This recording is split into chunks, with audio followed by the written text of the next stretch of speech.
Okay, we have an extremely famous poem by an extremely famous poet, Robert Frost. Somebody say what the story is. Let's narrate it. Once upon a time, Allie? Once upon a time, there were two neighbors. Where are they living? In Lower Manhattan?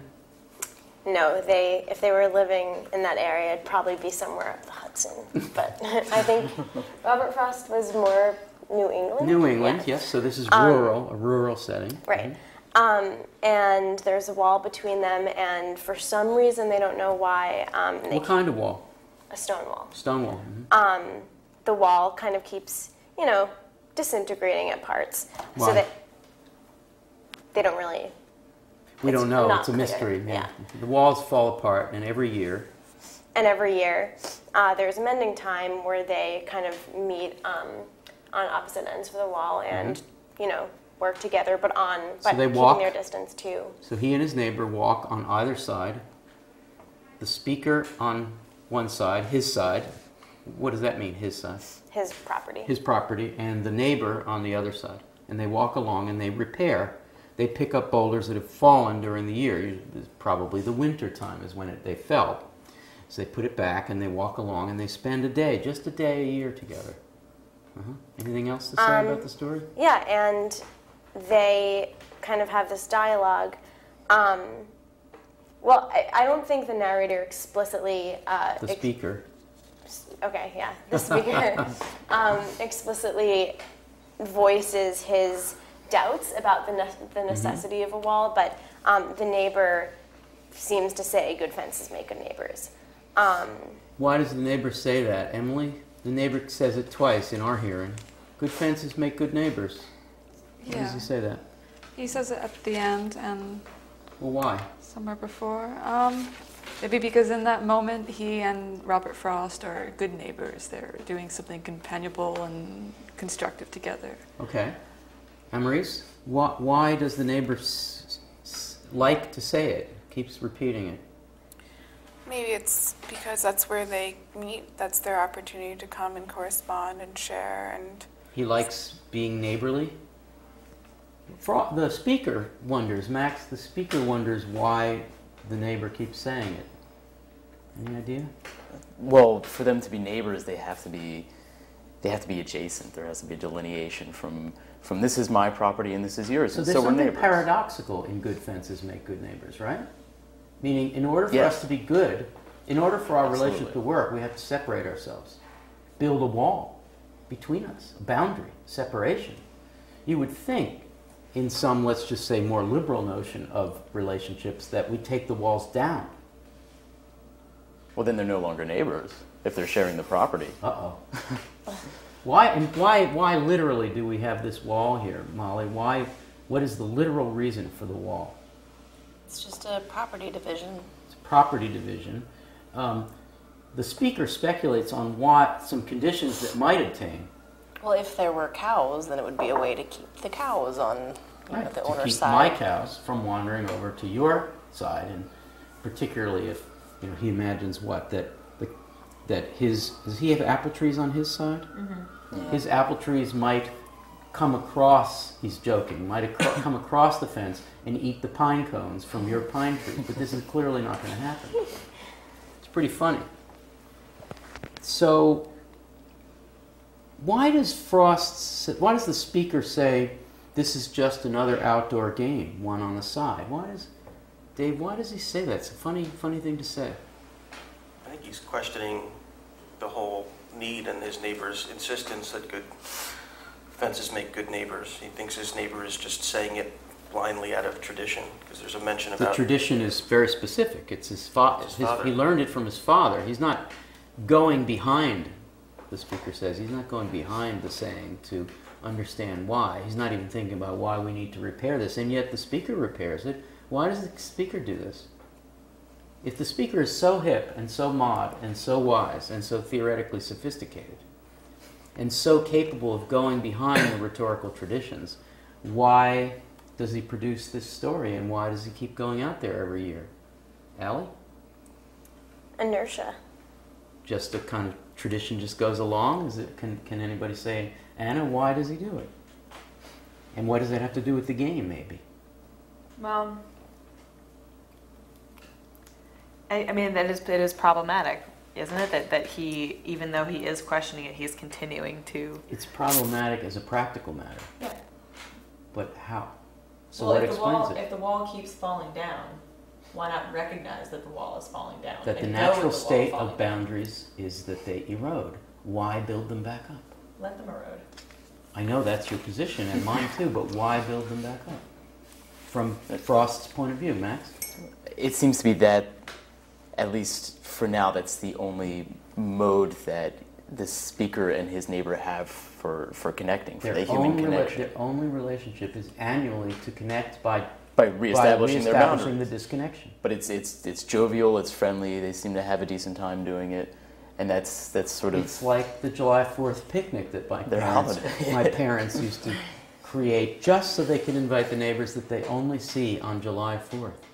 And they all look the same every year, just a little grayer, a little older. The kids are grown. But this is not July 4th. It's another kind of ritual, this is sort of what I was looking for. It's another kind of tradition, it's another kind of ritual, it's another kind of aesthetic mode of life. Aesthetic, game. It's just another outdoor game, one on a side. We don't do this for any practical reason. We do this because we're human. Frost is implying an idea about relationships. I'm sorry, I just went to a huge topic, but what do you think the poem implies about a theory of human relationships, Max? Yeah. What's Frost's view, do you think? I know this is hard, but... I think he's saying that there is a sort of necessary distinction between you and I, and it's with that distinction, or through the gaps in that distinction, that we will also try to fill in that we connect, and that this is I see you as you, and even though I know that this is bound, that this could erode, that this isn't permanent, it's still on asserting that distinction, that we are connecting, that we are talking, that we are being together. Is there a danger in the erosion of the boundary that separates I from him, I from others? Well, if there was... I mean, in Frost's mind. If there was no danger, they wouldn't keep building the wall back up. That's nice. If there was no danger, we wouldn't have this ritual. This is what I would call, not actively anti-modernist, but certainly a conservative rejoinder to the notion that the wall is naturally down, and that aesthetic tradition is the building back of that wall. I think one of the hints here we have is in this game. Oh, it's just another kind of outdoor game, one on a side. What kind of games do we have, one on the side, with a wall between? Tennis, ping pong. I think those are the main ones. Badminton. All versions of the. Volleyball. It's the net. Now, what did Frost say about free verse? Free verse is like playing tennis without a net. Why did he disliked free verse. He disliked HD. He disliked the Imagist Williams. Free verse. Ugh. It's like playing tennis without a net. What does that mean? Translate that conservatism into anti-modernism. Anybody want to give it a try, Molly? Well, he likes rules. He likes rules are beautiful. Formal restrictions. This is a classic theoretical conservatism. Rules are beautiful. Distinctions between I and other are the reason we have culture. Civilization is based on the distinction. The danger of intersubjectivity, the danger of the merging of subjectivities is horrifying. Is it a visitor's the fairest, or do you think it's goes even further than that? I'm not sure what you mean. Well, when Dickinson writes that in her House of Possibility she wants a visitor's the fairest, does that mean that she just wants the people who are willing to do the work to get into the poem and to do the work of the poem? Or do you think that she's advocating for rules in the same way that Frost is? I don't think that what she's doing there has anything to do with this at all. I think she's opening up to possibility, and that house is impossible. So do you think that he's also opening up to possibility? No. I don't think he is at all. I don't think he is. So let's talk a little more about free verses like playing tennis without a net. What happens when you take the net down, Maurice, in a tennis game? What are some of the things that happen? Well, the rules are meant out to if there's no way to see who wins. We don't know who wins. We don't know, the relationship isn't defined anymore. The relationship isn't defined. It's not tennis anymore. It's unrecognizable. Anything goes. Why does the speaker seems to set up the neighbor as someone who's not conscious. The speaker is very conscious of what he's doing. He's our after-modernist doubter of modernism. Okay, I get it. I know why the neighbor won't go behind his father's saying. I know that this is a rhetorical device to create an occasion for culture. But he's setting up the neighbor to be dim and dark and old-fashioned. Can we say a little more about the neighbor? What does he say about the neighbor? He says specifically he moves in darkness. He moves in darkness. He's like a caveman, an old stone savage arm. He's got rocks, and he's coming. He lives in darkness. What's that darkness? I think it's the tradition, the blind tradition, not Just thinking. doing things because our fathers did it. It's certainly an agricultural tradition that Frost is commenting on. I think what So- he's saying too is that, like, granted, he's going along with it, with the tradition just because it is tradition, but I think what Frost is saying, I'm conscious of what the tradition means. And I still want to use it. And I still want to use it. Yes, that's what's so smart about this poem. He's staking out what I would call a theoretical, conservative view of identity and subjectivity, so that there's a clear distinction between the subject and object. In this case, the object is a guy on the other side of the wall. Does anybody want to push this a little further? Who else might that neighbor be? I was thinking it could be a commentary on political isolationism or something. Probably. Wow, okay. I'm not sure we have time to go there, but possibly. Who could that other be? This is about self and other. I mean, the Molly? other, I'm sorry. Either one. I was going to say a different type of poet, like an older fashioned type of poet. it could even like be a Frost. newer fashion kind of poet, like he may argue that some modernists just do the modern thing because it's modern. Oh, I think we're pushing pretty hard here. Can But It is really he hard. talks about because, I don't think the doing guy's things a because your poet. father's, no, okay. Who is it? I don't know. I think it's been argued that this is an alter ego, that this is a version of, this is Frost meeting himself. This is Frost seeing a version of himself. But he's so disdainful of this other person. Well, He likes having thought of it so well. He's meeting a crusty, he's meeting the guy who makes the poem so great, the guy who comes up with the line that's so great in this poem. He's meeting Mr. Mr. Iambic. Your good fences make good neighbors. He's meeting the man who creates the aesthetic here. He's got more self-consciousness than he knows what to do with, the speaker does. What do you think, so before we wrap up, do you like this? This is such a famous poem. It's so smart. It's really about this, the need for the wall, even though there's no practical need. There's a cultural and psychological need. This is where beauty is. What do you think of all this? I actually do like it. But I also think that, and I agree with you that this is about the need for the wall kind of aesthetically and formally in terms of poetry. But I also think that there is an ambiguity in terms of how the speaker feels about it that makes it very human. And that's the part of the poem that I appreciate the most. Dave, what do you think? I agree with that completely, the way the speaker is so mischievous, as he calls himself, and he's still questioning it, but at the end he still goes along with it. He certainly affirms it, and he creates a beautiful poem. So he's really not ready to question it to the point where he says, you know what, screw it, let's not build this, let's go have a drink, or let's not know each other at all, we don't have anything in common, why are we doing this? We're doing it because it's a ritual, our fathers have done this. By the way, why are there stones why are there stone walls in New England? Anybody know? Are there stones in New England? There are lots of stones in New England. These are glacial. Yeah, there are lots of stones. Does it have something, does it kind of harken back to the colonial period and Why did The they Revolutionary why did they put the walls? War. Did they put the walls there to separate, to mark boundaries? Which is the assumption here. I don't know. I'm Do you know almost anything about thinking this? of barricades.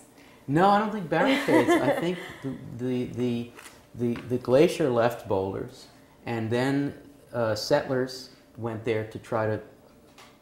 It's a short growing season up there, but they tried to till the soil, and you have to get rid of the boulders. Where do you put the boulders? Put it at the edge of the field. These are not actually. If you want to be natural about it, if you want to go back to not just the neighbor's father, but the father's father's father's father, you get a guy who's not creating boundaries, but actually moving stones out of the field to the edges. I just thought I'd throw that in there. Okay, so finally, let's talk about why the wall comes down. The speaker, who seems to be a very rational fellow and who pokes fun at the irrationality of the neighbor, he falls down on that in one regard. He doesn't know why the wall comes down. It's magic. Something there is that doesn't love a wall, but we don't know what it is. What is it? You can speak scientifically, geologically, poetically, metaphorically, spiritually. Emily, pick one of those disciplines. Why does the wall come down? That's what old buildings, old structures do. It's nature, it's Nature decay, likes things to go entropy. horizontal, yeah. It's sort of like the Dickinsonian flood. You might as well not. There's the difference between Emily and Frost. I mean, Emily is in favor of letting the mind follow the style, course, and mode of the water or of the wall falling. And he's in favor of And the he's in favor of the artifice, the culture superimposed. that allows us to have these relationships maintained. Very great distinction between you and me. Okay, so, but what is it, Max, that, I mean, I'm sort of looking for a literal answer. What is it that brings the wall down? Because he doesn't seem to know. Which are we talking about, the physical wall Yeah, or the the wall physical between wall. you and I? Oh, well, either one, but, you know, why does the wall come down by itself? Is it elves? I always Are there like to elves read in this the night? and imagine the speaker himself, full of mischief, taking down a stone. Oh, he goes out to take them down. Just so that way they have something then to go so that we have back. something to talk about. Anybody? Why? Anybody know anything about geology or about meteorology? The freeze-thaw cycle, Yeah. What is it that brings the wall down? the expansion and contraction of Yeah. the ground. Yeah. There's one word for it. Frozen groundswell? Yeah, that's several words. What's the one word for it? Winter. Winter. There's another word. It begins with an F. Max said entropy. Not just Fission? Begins with an F. Release entropy. frost. Frost. You want to know what brings the wall down? That's how much mischief there is in Oh my Robert gosh. Frost. His speaker wants the wall up It's terrible. in order to have a relationship with the neighbor who's unselfconscious. But the poet knows exactly why the wall comes down. It's Frost that brings the wall down. So you're not wrong when you say that the speaker in the middle of the night goes down and takes the wall down, but it's actually not the speaker. It's Frost, It's the Frost, poet, sure. who takes it down so we could bring it back up. And that's he's finally the author of this somewhat anti-modernist view of subject-object relations.